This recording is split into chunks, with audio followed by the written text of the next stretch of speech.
آقا سلام. سلام خوب این وقتتون بخیر. اساس که بلیت نتونستید تهیه کنید از پشت حالا ها دارید. بله بلیت اصلا راه نمیدن. اینم هم خالی صندلی خالیه راه نمیدن. خالیه ملت راه نمیذارن برن. شما بلیت تهیه نکردید؟ نه متأسفانه ما بلیت از توی دیوار تهیه کردیم و کلاهبرداری بود دیگه. ما هزینه‌اش هم دادیم ولی چقدر گرفتین بلیتو؟ 400 برای 2 نفر 400 تومن. وقتی دارین ظرفیت هم به خانم‌ها میدید یکم بیشتر بده. خیلی از راه دور اومدن واقعا اذیت میشه. کسایی که بلیت ندارن جلو صف وایسادن، ماهایی که بلیت داریم هنوز نمیتونیم بریم داخل. بعد پلیسا هم اعلام کردن که ازدحام جمعیت انجام ندیم. یه جمعه این همه سرکار بدبختی، این همه مشکلات، آخرام یه جمعه بچه‌مون بریم یه تخلیه انرژی بشیم. اونم که می‌بینید با این وضعیتی که خودتون دارید می‌بینید. چطور می‌بینی شرایط این روز؟ شرایط تیم والا فعلا با سرمربی جدیدمون که قبلا هم تو تیم بوده خوبه. خیلی خوشحالیم که آقای عثمان مربی محبوبمون برگشتن. بعد از اینم خوشحالیم که تیم پاکسازی شد از لحاظ مدیریت و حالا یه سری هیئت مدیره و آنالیزور اینا رفتن و اینا. ما مربی می‌خواستیم که کنار نیمکتمون کنار خط جنب و جوش داشته باشه مثل آقای عثمان که اومدش. ما مربی بغضی نمی‌خواستیم. آقای هاشمیان هم ما دوست داشتیم، نجابتش و آقای شخصیتش و، ولی به نظرم اون اشل آلمانی تو ایران جواب نمیده. کل لیگ داره میترسه از عثمان دیگه. ما پارسال اگه یادتون باشه فصل پیش با اومدن عثمان کلا پرسپولیس انقلاب شد تو پرسپولیس. سر بازی استقلال خودستان پارسال هم که اصلا انگار معجزه شد. 3-0 که عقب بودیم 4-3 کردیم. کامبک تاریخی رو زدن و آره یه قهرمانی آوردن که خیلی ها رو ناراحت کرد. من الان 3 روزه دارم خاطرات 2 سال پیش استقلال خودستان رو می‌بینم. واقعا یه بازی بسیار عالی و خاطر انگیز بود واسه ما. عثمان که من فقط یاد بازی کامبک میافتادم که تو آزادی بود. امیدوارم که بله امروز هم ان شاءالله همونطوری مثل سری پیش اتفاق بیفته این خاطره و امروز هم یه برد 3 امتیازی داشته باشیم جلوشون. ان شاءالله که از این هفته بردامون شروع میشه. 21 هفته طوفانی رو از ما می‌بینید. تقابل پرسپولیس تهران استقلال خوزستان که از این لحظه بازی آغاز میشه. اورونوف رو پاس عمری وارد محمد جریمه میشه. اورونوف تکنیک بالایی داره، نمایشی پاس میده، میفرسته اون سم باکی شوت میزنه. چقدر قشنگ میزنه. اورونوف یه لایی میزنه میاره تو عرض. بیفوما میکاره برای علیپور توپو گم میکنه اما پشت سرش سروش رفیعی هست. حالا عمری یه پاس، بیفوما خطر روی دروازه استقلال خوزستان. توی دروازه سروش رفیعی. عالی بود کار تیمی پرسپولیسی ها. پرسپولیس خودشو پیدا میکنه با این گل. اورونوف پوشش داره خط دفاع استقلال خوزستان. باکیچ کنترل میکنه، باز میخواد یه گل قشنگ بزنه. ضربه عالیه عمری، این بار مغلوب نمیشه. محمد جواد کیا بیفوما رو دستش هست. حالا برای بیفوما آفساید هست یا نه؟ موقعیت برای بیفوما، زاویه رو تنگ میکنه، پاس به عقب مشابه گلی که زدن.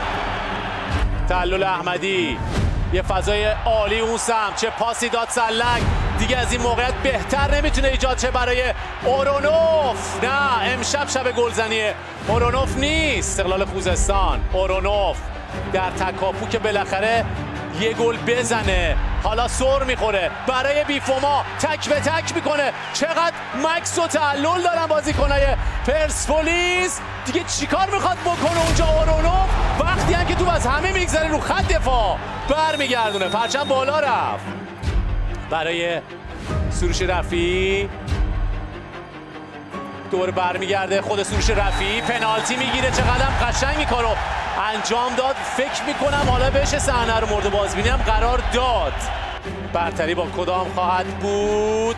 میزنه و علی‌رغم اینکه به سمت توپ رفت موفق محمد حسین کنانی زادگان نتیجه رو 2-0 میکنه. تا حد زیادی خیال هوادارهای پرسپولیس راحت بشه از این نتیجه. خداوندلو، علیپور تک به تک و گل سوم. آفساید هم دیگه اعلام نمیشه تا برد 3-0 پرسپولیس. خوشحالی اونا رو در شبی که مقابل استقلال خوزستان در هفته دهم قرار گرفتن کامل بکنه. و دیگه داور تا بیشتر این مسابقه مصدوم نداره از جمله همکارش. بازی رو پایانش اعلام میکنه. من گلگیم از سهامدار باشگاه است. به هر حال اگر سهامدار باشگاه اگر نمیخواست تیمداری بکنه، من فکر می‌کنم اگر اول فصل میومدن یه تصمیم میگرفتن اصلا اصطلاح خوزستان رو واگذار میکردن به یه شرکتی دیگه. اما سهامدارمون اومد و با بازیکن‌ها با کادر فنی قرارداد بستن و حدوداً 50 نفر رو درگیر تیم کردن و اینکه به هر حال 50 تا خانواده الان درگیر این مسائل هستن. من بازیکنم الان مشکل اصلا یه قهوه خوردن داره. من بازیکنم الان 200,000 تومان پول تو جیبش نیست. من واقعا خواهش میکنم از مسئولین استانی به فکر این تیم باشن. ببین اتفاقی که نباید بیفته، یک هفته تیم تمرین نکرده، مگه میشه با مقابل تیم خوب پرسپولیس بیایم جلو هوادارشون بدون تمرین بازی کنیم؟ من فقط عرض میکنم خدمتتون که خدا رو هزار مرتبه شکر بازیکنم ربات نداد، بازیکنم آسیب دیده شدیدی پیدا نکرده. قبل اینکه راجع به بازی صحبت کنم، می‌خواستم از تمام هوادارا طرفداری که اومدن تو استادیوم تشکر کنم. اون کل هفته ما رو حمایت کردن، پشتیبان ما بودن. به نظرم که راجع به بازی صحبت بکنیم، کنترل خوبی داشتیم روی بازی، هم تو نیمه اول هم نیمه دوم و خیلی بازی تهاجمی‌تر رو به جلوتری داشتیم و با نتیجه خیلی خوبی زمین رو ترک کردیم و از همه مهمتر این که شانس گل به حریف ندادیم و این خیلی نتیجه خوبی بود برامون. این خاص هواداره. ما داد می‌زدیم هر هفته میگفتیم آقا تغییرات باید انجام بشه، وحید هاشمی واسه پرسپولیس همینه. ما هوادار اسمان رو می‌خواستیم. وقتی میگیم تغییرات مدیریتی اینه، مدیریت بره یه مربی خوب میاد بالا سرش، این میشه بازی که هوادار لذت میبره. ببین اسمار ویرا هر زمانی که من اومدم ورزش دیدم میدونه تیم چی میخواد، حریف آنالیز میکنه، یک دقیقه رو زمین روی نیمکت نمیشینه. این پرسپولیس رو ما میخوایم. همون بازیکن‌ها بودن، ببینید چقدر خوب بازی کردن. تازه ببینید از وقتی مدیریت عوض شده، ما همیشه که میمدیم استادیوم فقط اون سه سکوی وسط آقایون پر میشد، ولی امروز استادیوم جا نداشت. امروز همه خوب بودن، صدشون بودن. این اسما باشه مطمئن باشین دربی هم میبریم. من فقط حرفم به اون هواداری که برگشت گفتش ساپینتو هالووین با هوادارهای پرسپولیس میشه. ساپینتو رو کاری میکنیم مثل جام حذفی بده در نگردید. مطمئنم کاری میکنیم هوادارهای استقلال پشیمون شه از حرفشون.